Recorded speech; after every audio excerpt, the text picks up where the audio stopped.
Office में जैसे ही अहमर को पता चलता है कि आफिया फहद के साथ जा चुकी है, इसके पैरों तले से जैसे जमीन ही निकल जाती है। वो खुद से सवाल करता है, आखिर आफिया को फहद के साथ जाने की जरूरत क्यों पेश आई? अहमर खामोश बैठने के बजाय सीधा आफिया के वालिद के पास पहुंच जाता है। मैं आपकी बेटी को तलाक देने वाला हूँ। मैंने आफिया को कभी इजाजत नहीं दी कि वो किसी गैर मर्द के साथ इस तरह जाए। आफिया के वालिद गुस्से से जवाब देते हैं, तुम्हें होश भी है? तुम क्या कह रहे हो? आफिया बिजनेस संभालती है। प्रोफेशनल जिंदगी में मर्द और औरतें एक साथ मीटिंग्स करते हैं। तुम्हें बिजनेस की समझ है भी या नहीं? यह बात अहमर को मजीद भड़का देती है। वो गुस्से में आफिया के वालिद का गरीबान पकड़ लेता है। इसी वक्त आफिया फहद के साथ वहाँ पहुँच जाती है और फौरन अहमर का हाथ रोक लेती है। अहमर, तुम मेरे वालिद के साथ यह क्या कर रहे हो? अहमर गुस्से में आफिया की तरफ देखता है, और तुमने मेरी इजाजत के बगैर फहद के साथ जाने की हिम्मत कैसे की? आफिया रोते हुए कहती है, हम एक बिजनेस मीटिंग के सिलसिले में गए थे। तुम हर बात को गलत क्यों समझते हो? लेकिन अहमर का गुस्सा खत्म नहीं होता और वह आफिया को भी थप्पड़ मार देता है। आफिया की आंखों में आंसू आ जाते हैं, जबकि फहद खामोश खड़ा इस सब को देखता रहता है। दूसरी तरफ रानी की हालत इंतहाई खराब हो चुकी होती है। गर्म सालन गिरने से वह बुरी तरह जिलिस जाती है और उसे फौरन अस्पताल मुंतकिल किया जाता है। बिलाल गुस्से से नाज़ीन की मां के सामने आकर कहता है, मेरी बीवी की यह हालत आपकी वजह से हुई है। अब आप इस घर में एक लम्हा भी नहीं रहेंगी। फौरन यहाँ से निकल जाएं। शिकू फौरन बिलाल के सामने आ जाता है। तुम कौन होते हो मेरी सास को घर से निकालने वाले? बिलाल गुस्से में कहता है, शारिक भाई, आज बात सिर्फ मेरी बीवी की है। अगर रानी को कुछ हो गया तो मैं किसी को माफ नहीं करूंगा। और यूं एक तरफ अहम और आफिया का रिश्ता टूटने के करीब पहुंच जाता है, जबकि दूसरी तरफ बिलाल और शारिक एक दूसरे के सामने खड़े हो जाते हैं। लेकिन असल सवाल ये है कि फहद इस मौके का फायदा उठाकर आफिया को हमेशा के लिए अहमर से ज्यादा कर पाएगा, और क्या रानी के साथ होने वाले हादसे की हकीकत कभी सबके सामने आएगी। रात तक घर का माहौल बिल्कुल बदल चुका होता है। रानी अस्पताल में जिंदगी और मौत की कशमकश में नहीं होती, लेकिन उसके जख्म काफी गहरे होते हैं और डॉक्टर उसे कुछ दिन अस्पताल में रखने का फैसला करते हैं। बिलाल सारी रात उसके पास बैठा रहता है। दूसरी तरफ घर में शारिक और बिलाल के दरमियान तलखी बढ़ती जा रही होती है। बिलाल गुस्से में कहता है, शारिक भाई, आपको अपनी सास की गलती नजर नहीं आ रही? अगर रानी को कुछ हो जाता तो क्या आप तब भी यही कहते कि मैं कौन होता हूँ? शिक जवाबो देता है, और तुम्हें अपनी जुबान की कोई हद नहीं, वो मेरी सास है। अहमर दरमियान में आकर कहता है, बस करो दोनों, पहले रानी ठीक हो जाए फिर फैसला कर लेना कि कसूर किसका है। मगर उसी दौरान अस्पताल से एक नर्स का फोन आता है, बिलाल साहब आप फौरन अस्पताल आ जाएं, रानी आपसे एक जरूरी बात करना चाहती है। बिलाल घबराकर अस्पताल पहुंचता है। रानी उसे देखते ही कहती है, बिलाल, मैंने वो हादसा होते देखा था। बिलाल हैरान होकर पूछता है, क्या देखा था तुमने? रानी आहिस्ता से कहती है, वो सालन मेरे हाथ पर खुद नहीं गिरा था, मुझे दिखा दिया गया था। बिलाल के होश उड़ जाते हैं। किसने धक्का दिया था? शक है तो मुझे तुम्हें सफाई देने की जरूरत नहीं, लेकिन याद रखना। मगर उसी दौरान अस्पताल से एक नर्स का फोन आता है,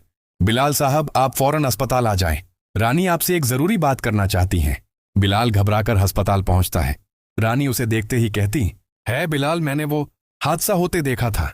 बिलाल हैरान होकर पूछता है, क्या देखा था तुमने? रानी आहिस्ता से कहती है, वो सालन मेरे हाथ पर खुद नहीं गिरा था, मुझे दिखा दिया गया था। बिलाल के होश उड़ जाते हैं। किसने धक्का दिया था? शक है तो मुझे तुम्हें सफाई देने की जरूरत नहीं, लेकिन याद रखना, फहद ने जो कुछ किया है वह तुम्हें मुझसे दौर करने के लिए किया है। अहमर चौंक कर उसकी तरफ देखता है। तुम्हें फहद के बारे में कुछ पता है? आफिया जवाब देने ही वाली होती है कि उसके मोबाइल पर एक पैगाम आता है। पैगाम पढ़कर आफिया का चेहरा सफेद पड़ जाता है। वो मोबाइल अहमर से छुपाने की कोशिश करती है, लेकिन अहमर स्क्रीन पर सिर्फ एक जुमला देख लेता है, अगर तुमने आज अहमर को हकीकत बताई तो तुम्हारे वालिद की सारी हकीकत सबके सामने आ जाएगी। अहमर आफिया की तरफ देखकर कहता है, आफिया, अब मुझे सब कुछ सच सच बताना होगा। और आफिया की आंखों में खौफ देखकर अहमर समझ जाता है कि फहद सिर्फ इन दोनों को जला करने नहीं आया, बल्कि उसके हाथ में आफिया के खानदान का ऐसा राज है जो पूरे घर को हिला सकता है। अहमर के हाथ में आफिया का मोबाइल आते ही कमरे में जैसे खामोशी छा जाती है। वो दोबारा वही पैगाम पढ़ता है और आफिया से कहता है, आफिया, मैंने तुम्हें हमेशा अपना समझा है। अगर तुम्हारे वालिद के बारे में कोई राज है तो आज मुझे सच बता दो। आफिया की आंखों से आंसू निकल आते हैं। अहमर, मैं तुम्हें सब कुछ बताना चाहती थी, लेकिन फहद ने मुझे धमकी दी थी। अहमर हैरत से पूछता है, फहद तुम्हें धमकी दे रहा था? आफिया हाँ में सर हिला देती है। वो मुझे कहता था कि अगर मैंने तुम्हें हकीकत बताई तो वो मेरे वालिद को बर्बाद कर देगा। अहमर का गुस्सा बढ़ जाता है।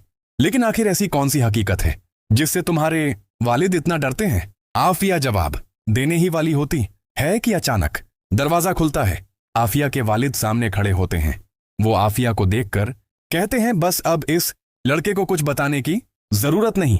अहम उनकी तरफ देखकर कहता है, नहीं, अब बात यहां खत्म नहीं होगी। आज मुझे सच जानना है।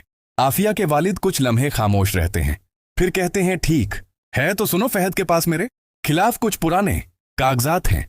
अगर वह सामने आ गए तो सिर्फ मेरा कारोबार नहीं, हमारी पूरी फैमिली मुश्किल में आ जाएगी। अहमर हैरान रह जाता है, और फहद ये सब आपको ब्लैकमेल करने के लिए इस्तेमाल कर रहा है। आफिया के वालिद सर झुका लेते हैं। हाँ, लेकिन इसी लम्हे अहमर के मोबाइल पर एक वीडियो आती है। वो वीडियो चलाता है तो उसमें फहद और नाज़ीन एक ही मेज पर बैठे हुए नजर आते हैं। अहमर के होश उड़ जाते हैं। फहद कह रहा होता है, जब तक अहमर और आफिया एक दूसरे से नफरत नहीं करने लगते, हमारा काम मुकम्मल नहीं होगा। और नाज़ीन जवाब देती है, फिक्र ना करो, अब दोनों के दरमियान इतनी दौड़ी हो चुकी है कि उन्हें दोबारा करीब लाना आसान नहीं होगा। आफिया यह मंजर देखकर रोने लगती है। तो यह सब इतने दिनों से एक मंसूबा था। अहमर की आंखों में गुस्सा आ जाता है। अब फहद को नहीं छोड़ूंगा।